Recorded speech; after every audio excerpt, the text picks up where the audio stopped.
October 7th is etched in the world's minds. It's a day that nobody will forget, when Hamas terrorists infiltrated the Gazan border into many communities, abducting more than 120 hostages. 10 of these people are from your family. Can you share who you are, how you're related, and name the people in your family and the ages of the people that have been taken? Yeah. So my name is Shira Havron. On normal days, I'm a film student, and 10 of my family members who lived or stayed in Kibbutz Be'eri were kidnapped by Hamas. That's what we believe at the moment. If you would ask me if you did this interview like 2 days ago, it would have been 11, but unfortunately my uncle is a handicapped man and his caregiver was found dead. He was murdered. So right now it's 10, and I'm actually the cousin, I guess you can say that. So the people who are kidnapped are my aunt. It's gonna be a long list. So she's 67. My uncle Avshalom, he's 66. Their daughter Adi, she's 38. Her husband Tal, he's also 38. Their kids, Naveh, he's 8 years old. His sister Yahel, Yula, she's 3 years old. Avshalom's sister Sharon and her daughter Noam, who is 12 years old, and my aunt Lilach, she's 60, and my uncle Eviatar, who's 65. And unfortunately, Paul was found murdered. He has a wife who's 8 months pregnant. He's from the Philippines. Shira Havron, for those that don't know who you are, a 3-year-old, 8-year-old, entire 2 families and then some. And it's a very hard thing to comprehend for anybody, for sure. What do you know? What do you know about that day? And so terribly sorry for this horrible state that you shouldn't be in. Yeah, I agree. So what we know now actually is that after many days of having a very blurry picture of the situation, because we lost contact with the family on Saturday morning on the 7th of October, we now know that officially 4 of the people in the list are kidnapped, and that's Adi, Tal, and both children, Naveh and Yahel. The rest, we don't know for sure that that's the situation. We're still waiting for an official announcement from the government, from the army, to contact my family. But we know that both households were burned down. The houses were found empty, and one of my uncle's phone was actually located in the Gaza Strip. So this all leads us to believe that they're all there. Have you heard from other people that had seen them that day? Not really. This is the thing we were looking for in the first couple of days. And I just know that Tal, one of the family members, was seen in the back of a car with other kidnapped people from the kibbutz. But besides that, I don't have personally any other information. There were others that were kidnapped from Kibbutz Be'eri, and this kibbutz is one that your grandfather established, your grandmother and grandfather both. Yeah, true. So my grandfather, he's Holocaust survivor. They came to Israel, and alongside with my grandmother at age 18, they built a kibbutz, a really beautiful place. And our family members are European citizens. We have German citizens, but also Austrian and Italian citizenships. And yes, I don't know what will be the future of this place at the moment. it will be a very hard thing to recover from. But right now we're focusing on the present moment, and I'm actually in Brussels right now. I was in London on vacation, just by accident I was there, and then when the war started I was actually sent to Brussels, and I got to meet representatives from the EU, the European European Union, and we're actually here to ask for a sign of life from them, because we don't have any information about them, don't know where they are, don't know what their condition is. We want the Red Cross to see them, we want a doctor to see them, and we want to know something, because it's just unbearable, this situation. You have an uncle that needs medication. And if you could Yes. talk about that a little bit, please, and specifically who that is too. Yeah, so Haran-Kipnis is actually an Italian citizen. He has an autoimmune disease called DICP. It hurts the nerve system and the muscles. I'm not a doctor, but this is what I know. And he's having a hard time walking and doing very, very simple and normal activities. And he really relied on Paul, the caregiver who's been a part of our family for many years. He takes daily medicine, which right now I believe he doesn't have at all.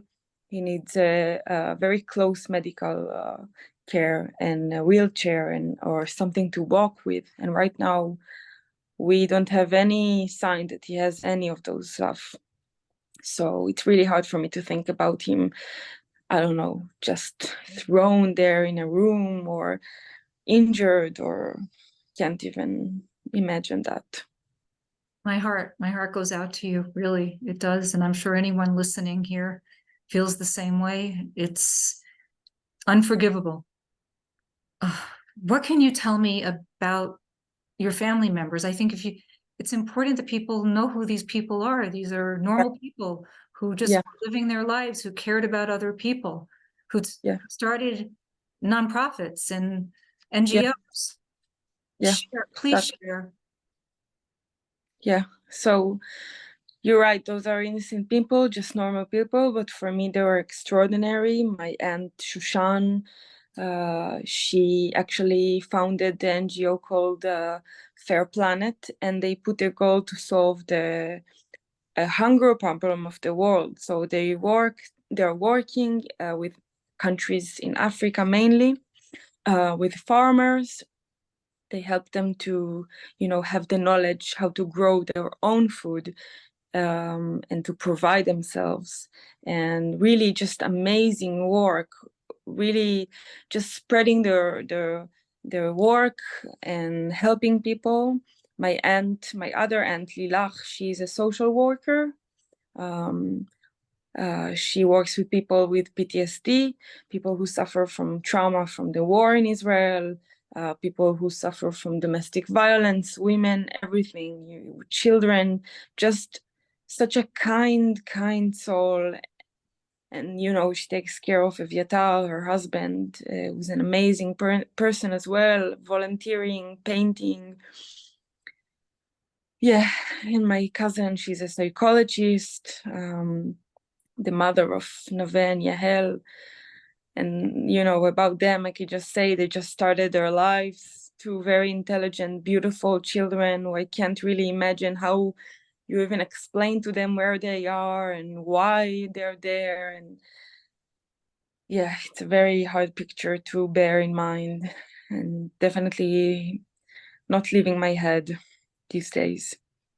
As a journalist, it's very difficult because I have to, and I'm supposed to stay out of this from an emotional standpoint, but I have to say, I have a grandson the same age, and it's very hard to understand how there's no conscience of how anybody can think about doing something so vicious. Yeah. From here, you have spoken to many people in government. Could you share a little bit about what you're looking for, who you've spoken to? What is the need now? So we spoke to many representatives in the European Union. It was an honor to be there, an honor to meet them. They gave us a warm welcome and their time. And, we asked for concrete action. We asked for two things. We asked for them to put pressure on the right people to take care of this situation, to get involved, to remember this is a political situation, this is an inhuman situation, this is a war crime, and the world has to be involved. My family happened to be European citizens, but there are a lot of families from the kibbutz and other families that are not European citizens, and it doesn't mean that they don't get a right to come home. And we met with the vice president of the European Union Parliament. We met with the president of the council and many other people, and we asked for them to put pressure. And the second thing, as I said, we asked them to get the Red Cross to meet the families, to meet the hostages, to see them, to see a doctor, to see that their basic needs are met, and to give them what they need that's the first step, a very basic first step. Do you feel that there's enough response? They gave us very, as I said, a warm welcome, and they're kind words, but words are easy to say, and now we expect actions. And obviously, even a minute is too long, and it's been 8 days. And nothing is done. I know I'm just a simple civilian, and I hope many stuff are happening that I don't know about, but I don't see it at the moment. And I expect to see it really, really soon.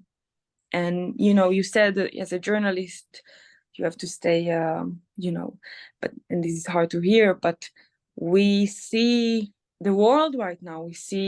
We live in Israel. We know it's a very complicated political situation.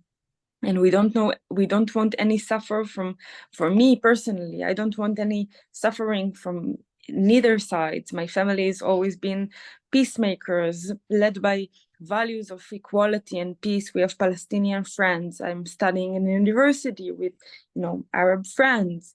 And it's just horrible to see what this war is doing to our country, to this place, to them, there's no, just to humanity in this area. It's heartbreaking. And even in these times, I'm not forgetting this. There's a lot of press looking at what's happening right now. The world's eyes are not just on what's going to happen in Gaza immediately, and where are the hostages, and all of the hostages, and particularly your family that has so many people that were kidnapped. So if there's one message that you really wanted to convey right now, and I know you've talked about getting the Red Cross and other things, what would that be?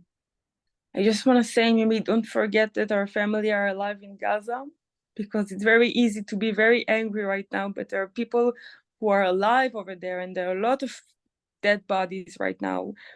But our families might be alive, so please don't forget that, and please keep this on the agenda, and don't forget they're just people, they're just civilians and innocent people who have a family.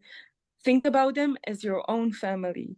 Please just help us to spread this news, help us to get them home, and just think what you would have done if it was your own family. I'm sorry you're suffering so, Shira, and you're a very strong, brave person for what you're doing. And you mentioned that you had many friends that were Palestinian. What university were you studying in?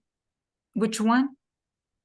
I'm studying in Tel Aviv University. And what are you studying? I'm studying film. Okay. Yeah. Well, all I can say is that I wish and pray that your family is found healthy and come back to you. And I'm sure the world is praying for you the same. And I know this was very hard, but I think it was very important to share so that more people are aware of the situation. And thank you. Thank you. Thank you for sharing the story. Thank you very You're much. welcome. And I hope we come back and we can have a post interview of a happy moment. Yeah, me too. Me too.